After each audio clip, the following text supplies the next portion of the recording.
Student life میں دین اور دنیا میں توازن کیسے قائم رکھ سکتے ہیں؟ آپ یونیورسٹی اسٹوڈنٹ رہے ہیں, ماحول سے بخوبی واقف ہیں. کوئی مسئلہ نہیں, ماحول تو اسی طرح ہی ہونا ہے میرے بھائی.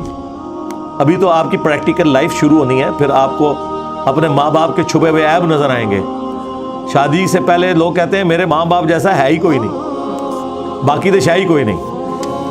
باج کہتے ہیں یہ بھی وہی شاہ نکلے. ہاں وہ کیوں, یہ آپ کی ایسی بتا رہی ہے, ایسا کیوں ہوتا ہے؟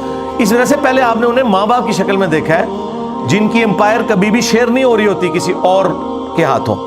اسی ماں کو جب کچن شیئر کرتا ہوا بہو کے ساتھ وہ ماں جب دیکھتی ہے تو اس ماں کا جو چھپا ہوا عیب ہے نا, جو ابھی تک آپ کی نظروں کے سامنے نہیں آیا ہوتا, وہ سامنے آ جاتا ہے. مجھے اس لیے پتا ہے, مجھے تو ہر طرح کے لوگ ملتے ہیں اور میرے پاس تو فیڈ بیک موجود ہوتا ہے اس حوالے سے. تو اس میں کوئی پریشانی والی بات نہیں ہے. ابھی تو اور آزمائشیں بھی باقی ہیں, تو یہ آزمائش ہی آپ کو جنت میں لے جانے کا